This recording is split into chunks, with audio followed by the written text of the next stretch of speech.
Today, illegal drugs affect every New Zealander. P is the new kid on the block. It's created a climate of fear and left chaos in its wake. Even cannabis cultivation is big business. But the use of illicit drugs in New Zealand has been going on for decades and, like it or not, drugs have shaped our nation.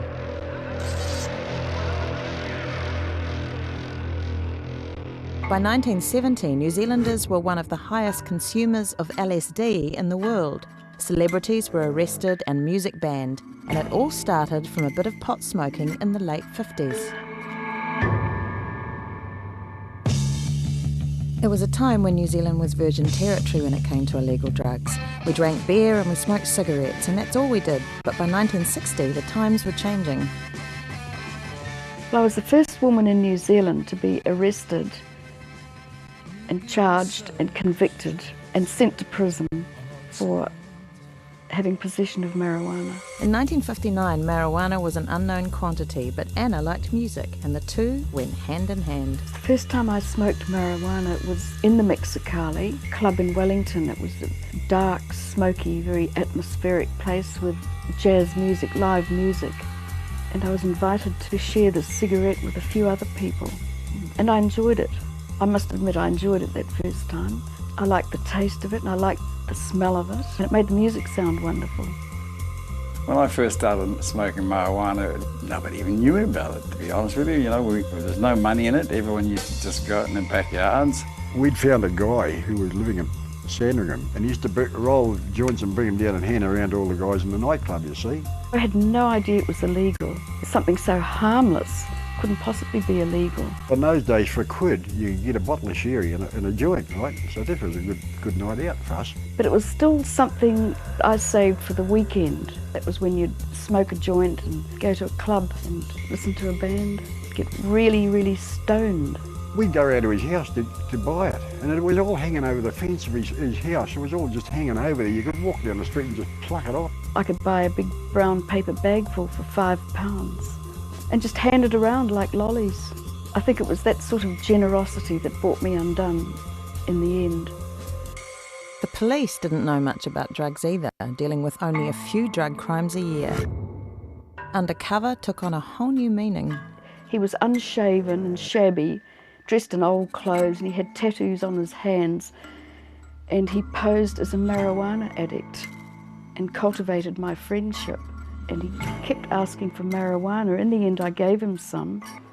He wanted to buy it, but I just gave it to him, and he kept coming back, asking for more and more. And one night he rang me. I met him somewhere, gave him the marijuana, and I said, "This is the last, you're not getting any more." And he stuffed some money in my bag and ran away. And the next thing I know, I'm being raided and my marijuana confiscated, and I'm charged with selling drugs to a policeman. Anna was sentenced to 6 months jail. When I came out of Mount Eden, thanks to the police, I was famous. Truth had a field day, so I really had to live up to that. You know, people were expecting something. While marijuana users were gaining public notoriety, the illegal opium dens of Auckland and Wellington were still private places where older Chinese men could get the drug they needed. These guys I knew, they were all in their 80s and 90s, you know, and they were beautiful people. They had 2 dens. One was in Grays Avenue. You'd have a little alcove just sort of door, you know, and you'd knock on the door and a trap door would open at the top and someone would look down. But they'd mostly smoke lying down. You'd hold it over the lamp until it started to bubble, and you'd roll it into a pill, and then you'd jam it into the middle, the pipe, which had a metal piece in the middle, and then you'd just smoke it one big line. You lit it, it's like sucking your thumb, you know. I'd go in there at midnight, and 5 minutes later I'd look at my watch and it'd be 6 o'clock in the morning, you know. The dried sap of the opium poppy is the source of various opiates which share a common thread. They can all be highly addictive. In Wellington, a civic campaign against drug addiction targeted the opium dens in Haining Street. If you walk down the street today, you wouldn't believe anything that they said about it because it's such a small, nothing sort of street. Back in the 60s, say, there were quite a lot of little tumble-down wooden cottages. The paint would be peeling off. The policeman that I spoke to had a relatively benevolent attitude towards the Chinese smoking opium. in Haining Street. I think their main worry was that it would cross over into European hands. Haining Street was well protected. The word was that you couldn't get in them because they had steel plates behind the doors and they had huge drop bars. The last bust on Haining Street employed some rather drastic tactics. Next thing, these guys all lined up, fired up the chainsaws. And I've thought about it afterwards. You can imagine being a Chinaman sucking away on the old opium in the land of dreams, and the next thing you got these ferocious chainsaws cutting doorways. When we get inside, it's a pathetic sight.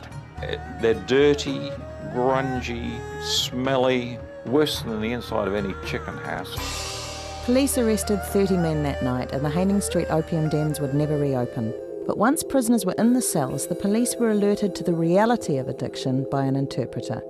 He said, "These guys you've locked up down there can't live without opium." And I said, "Well, what do you expect me to do about it?" He said, "Well, you can either give them a bit of opium on the end of a matchstick." He said, "They just suck it. You don't light it up or anything, you just suck it." And he said, "If you don't do that," he said, "you're going to have a whole pile of dead Chinamen down there tomorrow morning." Despite the heavy fines and the closure of the dens, most of these men remained addicts for the rest of their lives.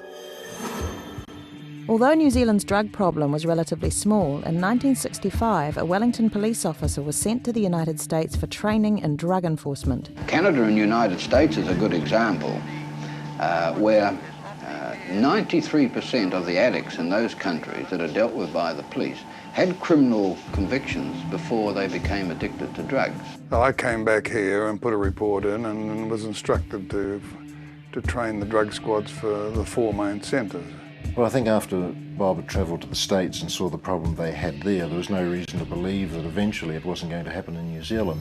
And drug users here weren't just following an international trend, they were responding to basic human nature. The main source of pleasure for humans and animals is sex, and sex leads to reproduction. Reproduction's what evolution's all about, so there's a pretty strong drive to do it. Then humans discovered the shortcut. They could swallow something and get pleasure from that.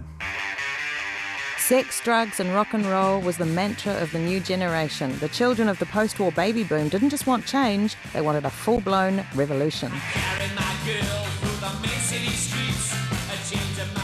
It was the hippies, the flower power people, make love not war. The Vietnam War was there, it was anti-demonstration, anti-this and anti-that, and anti-establishment really. They were basically a peaceful bunch of people who wanted to make a stand, and most of them were fogged up in a haze of dope. But along with the music and the anti-war message, cannabis was very much part of that kind of counterculture scene.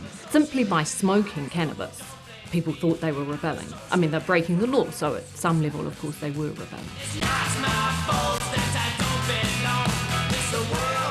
The new generation and the forces of law and order were squaring off against each other. The issue of taking illegal drugs would turn it into an ongoing battle. The counterculture had arrived. Music opened up everybody's minds to possibilities. Rolling Stones. The Beatles arrived. The Beatles. The whole social and cultural revolution. A new phenomenon from our point of view. American influences swamped the country. There were no rules, we had to make them up as we went along. We were energetic and mobile and relatively wealthy and well educated, and we were on the move, we were happening.